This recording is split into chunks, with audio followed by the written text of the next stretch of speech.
Halo,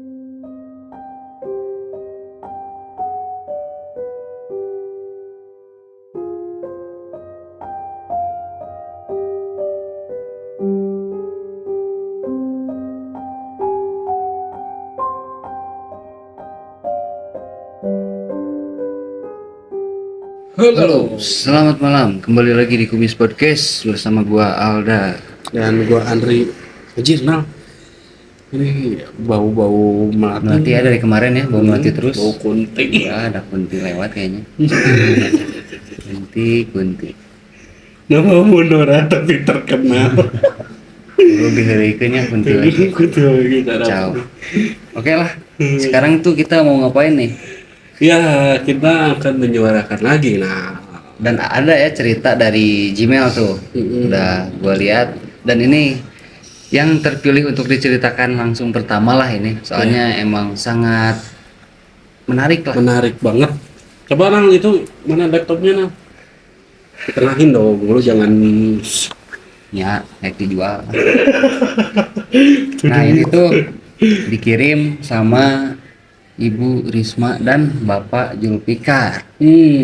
Jadi mereka itu adalah sepasang suami istri, Pak Sutri lah gitu. Sutri. Bukan Pak Sutomo, Pak Sutri. Nah, mereka itu mengalami kejadian mistis Ya. saat Mbak Risma ini Lahiran lah ya. akan melahirkan seorang anak Iya. pertamanya. Anak pertamanya. Gitu. Oh, Dan ini pasti tuh sangat antusias banget. antusias banget lah gitu. Ya, walaupun sedikit meninggalkan kisah mistis kalau bisa dibilang. Kisah seram lah Kisah ya. seram. Soalnya ini tuh benar-benar serem sih, bukan serem aja. Serem banget aja. Banget ini mah. Jadi dia itu menceritakan kejadian mistisnya pada saat di rumah sakit yang berada di salah satu daerah di Jawa Barat. Betul. Oke, mungkin kita langsung baca aja ya, Nal ya. Boleh, sambil- Jadi Bu Risma ini berumur 28 tahun. Ya, mereka ini sangat bahagia dengan hamil anak pertamanya. Betul sekali, apalagi mereka ini pasangan muda. Iya, jadi sangat menjaga banget lah ya dengan pas soalnya. iya. Mungkin kita juga akan melakukan hal itu kalau misalkan Suatu saat ya, amin lah. Amin. Nah, jadi waktu usia kandungannya tuh 8 bulan, beliau ini emang terbiasa ngecek ke salah satu bidan di daerah situ. Nah, ya agak dekat lah dengan jarak rumah tuh gitu, tapi harus tetap aja memakai kendaraan. Gitu. Ketika di usia 8 bulan tuh, kata bidannya gitu, nanti usia 9 bulan pokoknya kesini lagi aja gitu buat ngecek lagi. Mengecek kembali ya. Dan kebetulan udah di USG juga ya. Udah di USG ya, keadaan anaknya juga sehat lah dalam kandungan. Di usia 9 bulan beliau ini, ya mereka inilah ya, datang lagi ke bidan yang itu pagi-pagi lah. Karena ngecek ya. Karena mau ngecek ya. Nah, datang kata bidannya tuh ya lahirnya tuh beberapa minggu lah, deket-deket banget lah gitu. Udah mau deket ya. Udah mau deket. Oke lah, udah ngecek. Ulang lagi waktu selang beberapa minggu, Bu Risma ini tuh mengalami kontraksi ya, kayak yang mau melahirkan lah ya. Udah mules-mules gitu. Dalam keadaan sekitar jam 7-an lah, jam 7 malam. Nah, Mas Julfi itu karena melihat istrinya kontraksi, langsunglah buru-buru mengeluarkan mobilnya gitu untuk mengantarkan sang istri lah ya. Keadaan itu tuh ya malam Jumat Kliwon lah gitu di keterangan ini tuh ya. Dan jadi kejadian ini tuh kejadiannya pada tahun 2017, Tri. Iya, betul. Istrinya tuh udah dibawa lah ya ke mobil, berangkatlah untuk menuju ke bidan yang biasa mereka ngecek lah ya. Ya, dan kebetulan jalan juga pada saat itu tuh agak lumayan sepi juga. Sepi karena emang perkampungan lah bisa dibilang. Ketika mau datang ke bidan, Ternyata bidan yang biasa mereka ngecek kandungannya itu tutup. Nah, tutup ya. nggak tahu ya, mungkin libur atau apa gitu. Karena di sini juga tidak memberi keterangannya gitu. Mas Julfi ini karena khawatir lah ya, orang istrinya udah mules-mules gitu kan, teriak-teriak juga. Di situ Mas Julfi langsung aja ke arah kota, bermaksud untuk ke rumah sakit besar lah yang berada di tengah kota gitu. Dan jarak dari perkampungan Mas Julfi ini tuh emang agak jauh lah. Nah, di dalam perjalanan beberapa ratus meter setelah bidan itu terdapat ada klinik. Nah, klinik persalinan Lumayan gede juga. lumayan gede juga. Di situ tuh Mas Julfi melihat ada seberangnya tuh gapura gitulah.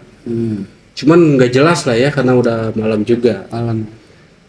Di situ langsung Soalnya yang dipikirin juga yang penting nemu aja dulu tuh. karena udah mules-mules juga. Di situ langsung ke kanan bermaksud untuk masuk ke klinik itu, dan keadaan jalan itu sepi banget. Masuk ke klinik, tepat berhenti di depan klinik itu. Langsung Mas Julfi ini turun memanggil suster-suster yang berada di situ, dan mereka langsung menyambut, iya sigap menyambut Bu Risma ini. Langsunglah Bu Risma ini dibawa ke salah satu ruangan. Mas Julfi turut serta dan ikutlah mengikuti istrinya karena wah sangat apa ya, panik juga gitu karena Apalagi baru pertama. biasalah ya pembukaan satu gitu kan, kelahiran kan pasti itulah. Ya. Nah, ketika pembukaan itu tuh Bu Risma ini sangat dilayani banget di situ tuh. Ya, seperti makannya. Makannya ya diperhatikan lah, malahan disuapin juga. Nah, setelah itu tuh karena masih menunggu pembukaan, Mas Julfi ini tuh menemani sang istri di ruangan itu. Dan kebetulan pada saat itu Mas Julfi ini mencoba keluar ya untuk melihat sekitar itu pada jam 11 malam. Jam 11 malam. Itu tuh udah sepi banget. Nah, dan kebetulan Mas Julfi ini ingin buang air kecil. Mas Julfi ini ke toilet dan di situ tuh karena keadaan tidak tahu toiletnya berada di mana, Mas Julfi ini menanyakan ke salah satu bisa dibilang suster lah ya. Cuman anehnya tuh nggak ngomong sama sekali si susternya tuh. Nah, Mas Julfi ini tidak berpikiran hal yang aneh lah ya. Nah, di situ tuh langsung lanjut lagi lah ke toilet.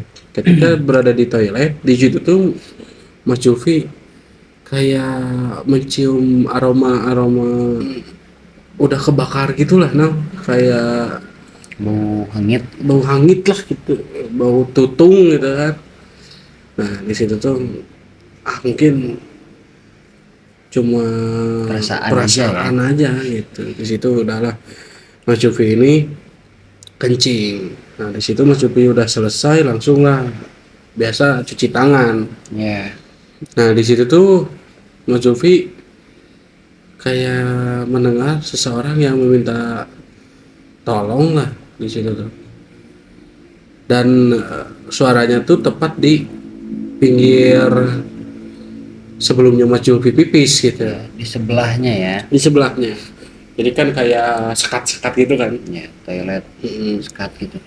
Nah, di situ Mas Julfi menghampiri suara itu karena kok minta tolong gitu. Takutnya ada apa gitu. Tapi kok langsung berhenti suaranya tuh. Kayak yang hening banget lah. Tiba-tiba hilang gitu. Tiba-tiba hilang. Nah, keadaan di situ tuh kan lu tau lah kalau misalkan kamar mandi di toilet itu tuh kalau sekat-sekatnya ada orang dan dikunci dari dalam, pasti di kuncinya tuh ada warna merah dan warna hijau. Kalau misalkan nggak kekunci warna hijau di luarnya tuh kan gitu. Nah, di situ tuh Mas Julfi lihat kok warna hijau gitu, otomatis kan nggak dikunci nih. Ya. Takutnya kenapa, jadi Mas Julfi coba untuk membuka. ketika membuka ternyata tidak Tidak ada ada siapa-siapa. siapa-siapa. Mas Zulfi ini tuh kaget dan langsung Mas Zulfi ini ya pergilah dari toilet itu. Nah, dan di situ tuh udah mulai ngerasain hal yang aneh lah ya, itu baru satu. Hmm. Walaupun dia tuh mencoba untuk ya udahlah mungkin Ya perasaan atau gimana perasaan gitu. atau mungkin ya namanya juga rumah sakit pasti ada lah Nah, gitu. Dan ini nih pas dia saat mau ke ruang istrinya, Istrinya. jadi dia tuh kan ngelewatin dulu beberapa ruangan juga. Iya, Dia melihat ke ruang tunggu itu memang pada saat itu sepi sepi. banget. Nah, dia tuh nginget-nginget nih pas ngelewatin kamar-kamar. Tadi tuh perasaan dia tuh kayak apa ya? Ada orang gitu. Iya, iya. Kok sekarang tiba-tiba sepi? Dia kan ngelewatin tuh sambil lihat-lihat kamar yang kebuka. Iya, iya. Kok jadi nggak ada Nggak ada. sambil gelap Hmm. gitu kan. Nah, di situ mungkin mikirnya dia oh mungkin tidur. Hmm. Nah, itu sebenarnya udah masuk ke keanehan yang kedua tuh. Ya, nah waktu di depan kamar ruangan si istrinya, Mas Zulfi itu melihat kan di pintu ruangannya tuh ada kayak jendela lah ya, Ya. yang kaca gitu lah tembus ke dalam. Di situ tuh Mas Zulfi melihat ada seseorang yang lagi kayak diem lah, pokoknya duduk di situ lah. Keadaan ngelihat si sang istrinya tuh sedang tidur. Terlihat di bayangan ya. Di situ Mas Zulfi ini mencoba untuk masuk lah ya, karena pengen tahu itu siapa gitu. Cuman ketika masuk tuh Mas Zulfi ini dikagetkan oleh suara kegaduhan lah di depan gitu. Berisik ya. Berisik. Di situ Mas Zulfi teralihkan pandangannya ke arah depan, ke arah pintu masuk rumah sakit ini. Nah, ketika lihat Mas Zulfi ini ada ya perawat-perawat yang kayak mau ngangkut seseorang lah ya, mungkin kontraksi juga gitu kan. Situ tuh langsung membalik lagi ke arah mau masuk kamarnya. Ketika balik lagi tuh ternyata udah hilang sosok bayangan itu tuh. Nah, di situ tuh Mas Zulfi ya agak aneh lah, agak heran itu siapa gitu. Kalau misalkan perawat keluar Seperti itu kok, ya. kok Kelihatan. keluarnya juga pasti ke arah sini lah gitu kan, pasti ketemu lah gitu. Walaupun dia mikirnya positif thinking ya, dan akhirnya yaudahlah mungkin karena kecapean Iya, panik juga. Akhirnya dia mikir seperti itu lagi. Iya, di situ biasa lagi lah ya menemani sang istri. Singkat cerita ketika pada pukul 3 lah ya, 3 subuh ini tuh Udah mulai mulus-mulus banget nih si istrinya tuh. udah pembukaan ke-10. Udah waktunya untuk melahirkan Iya, gitu. langsung dibantu. Wah, sangat sigap sekali lah di situ tuh, langsung dibantu. Mas Zulfi ini disuruh di ruangan persalinan untuk menemani istrinya gitu. Nah, ketika sedang proses persalinan di situ tuh sangat panik juga lah ya si Mas Zulfi ini, dan tangan sang istrinya tuh ya Bu Risma ini sangat memegang erat tangan suaminya gitu. Sambil histeris Iya, sambil histeris gitu. Nah, di situ tuh Mas Zulfi agak ya melihat si dokter-dokternya dan perawat-perawatnya kok mukanya pada datar lah gitu kan. Gitu. Aneh juga.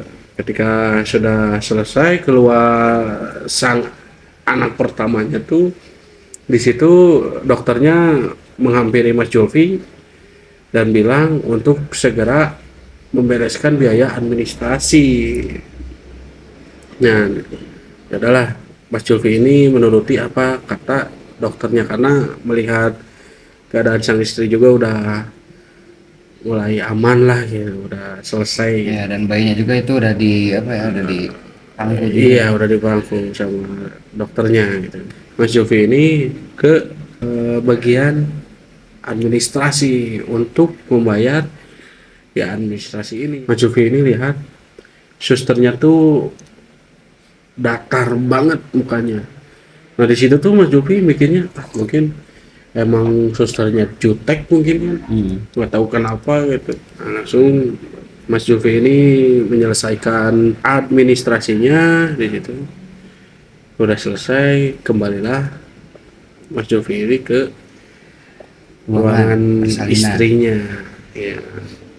Nah di situ tuh anaknya tuh udah di pinggir sang istri lah ya, udah di Alhamdulillahnya berjalan lancar ya pada berjalan saat itu. lancar banget lah. Di sini tuh Mas Jovi ya mencari dokternya lah untuk menanyakan apakah boleh pulang karena udah beres semuanya gitu atau belum nih gitu. Di situ Mas Jovi ini mencari dokter. Cuman ketika mencari itu kok keadaan makin aneh nih, pada sepi pokoknya, kayak yang sekejap pada nggak ada orang tuh gitu. Sepi banget ya. Sepi banget. Ya udahlah, karena merasakan hal yang aneh dan agak sedikit ya curiga juga lah ya, Mas Jovi ini memutuskan untuk pulang tanpa menanyakan dulu ke dokternya gitu. Langsung lah ya bawa sang istrinya juga masih menanyakan emang udah diperbolehkan gitu kan. Udah kok, udah boleh, udah ditanyain. Ya sedikit berbohong lah. Rasa khawatir kalah dengan rasa curiga ya. Jadi dia memutuskan untuk pulang pada saat itu dan waktu juga itu udah subuh jam berapa ya, Jam 4 ini dilihat tuh. Mas Yofi ini pulang lah dengan sang istri. Ketika datang ke rumah tuh dengan disambut oleh beberapa keluarga yang menunggu. Dan memang si Bu Risma ini juga cukup kuat ya pas saat pulang tuh. Jadi kan memangnya kalau lahiran tuh ada beberapa orang yang ya agak lemes. Tapi ini memang termasuk cukup kuat gitu ya. Cukup soalnya kuat. Dia juga ya udahlah gitu. Jadi istirahatnya di rumah gitu. Ya. Nah, keesokan harinya Mas Julfi dan Mbak Risma ini tuh sedikit khawatir dengan anaknya karena kok nggak ada arahan-arahan dari dokter sebelumnya ya untuk anaknya gitu yang sebelumnya tuh. Ya udahlah, mereka ini memutuskan untuk ke bidan yang sebelumnya yang mereka ngecek-ngecek tuh ke situ. Datang sampailah di bidan itu. Nah ketika datang bidannya tuh kok ya agak aneh lah, emang ini lahirannya di mana gitu.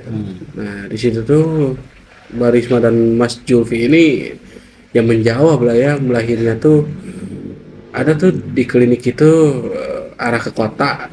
Nah kata bidannya tuh oh yang di pusat kota. Terus kata Mas Julfi ini oh bukan Pak, yang itu loh yang patokannya tuh seberangnya ada gapura tuh. Nah di situ tuh dengan sangat kagetnya gitu respon bidannya tuh. sangat heran ya. Sangat heran. Soalnya bidan ini juga udah pasti dia mikirnya bertujuan ke udah tahu lah. Soalnya kan itu hanya satu-satunya juga. Iya betul. Si klinik persalinan itu tuh. Nah di sini bidannya tuh bilang oh itu klinik persalinan yang itu saya tahu gitu dan itu posisinya udah lama tidak beroperasi lah. Di situ tuh sangat ya panik juga lah ya bidannya tuh. Terus keadaan anaknya gimana? Nanyain ke anaknya gitu ke Bu Risma ini tentang keadaan anaknya. Ya anaknya alhamdulillah ini sehat lah, baik dan lancar juga lah keadaan pada saat itu tuh. Nggak ada hambatan nggak lah. ada hambatan juga. Cuman yang anehnya itu pas di saat mau menanyakan kok pada nggak ada doang. Jadi memutuskan untuk pulang aja tanpa menanyakan gitu. Nah di situ tuh bidannya mungkin kaget dan menanyakan keadaan pada saat proses persalinannya. Ya kata Mbak Risma dan Mas Julfi ini tuh ya bagus, pelayanannya sangat sigap lah gitu kan. Cuman ketika saya bayar administrasi itu kok pada datang. Ya dia menceritakan pada saat ia menunggu istrinya mau lahiran gitu. Didetailkan lah kepada si bidan ini. Nah di situ bidannya tuh bilang ya sebenarnya itu tuh gara-gara ya manajemennya kurang baik, jadi hancurlah, memutuskan untuk tutup lah klinik itu tuh. Dan katanya si bidan itu dulunya pernah kerja di sana. Iya, kenapa bidan ini tahu? Karena bekas dari karyawan di situ. Makanya setahu dia pas dia keluar tuh kan bareng sama ditutup tuh. Jadi dia Dia pokoknya ketika ditutup tuh semua karyawan udah nggak ada di keluar. situ, gitu. Dan itu tuh tidak operasi lagi. Tidak operasi lagi sekitar udah puluhan tahun gitu. tahun. Ketika bidannya itu ngecek keadaan anaknya di situ, alhamdulillah sehat gitu kan, baik-baik aja. Nah, ketika selesai dengan disampaikan arahan-arahan yang dikasih oleh bidan itu, mereka ini udahlah memutuskan untuk pulang. Cuman ketika sudah keluar di lingkungan bidan itu, Mbak Risma ini agak sedikit penasaran lah, karena yang ia alami itu nggak mungkin lah gitu, Benar-benar real, dia tuh melihat itu tuh nyata. nyata gitu. Nah, di situ Mbak Dan ingin Risma memastikan juga. memastikan ya Mas Jovi ini ya udahlah memutuskan untuk balik lagi ke klinik persalinan itu. Ketika ia nengok ke arah kanan, benar yang ia lihat tuh gedung kosong gitu. Gedung kosong. Yang mereka lihat tuh. Dan itu tuh memang terlihat juga bekas udah berpuluh-puluh tahun nggak operasi. Soalnya kan udah pada rapuh tuh si tembok-tembok juga, udah ada sarang-sarang juga ya. Iya. Nah di situ si Mas Julfikar ini merasa heran dan kaget banget. Soalnya dia memikirkan kejadian yang pada saat itu Ia alami. gitu kan. Itu jelas banget gak mungkin kalau misalkan ini tutup kemarin, kok ini bangunannya Udah serusak kayak, ini. serusak ini gitu. Nah itu yang dikagetkan oleh Mas Jovi ini, Mas Julfi sama Bu Risma. Mbak Risma ini, dan kelihatan dari gerbangnya tuh emang digembok lah gitu, di rantai gitulah. Malahan Bu Risma ini tuh sambil nangis tuh pada saat melihat.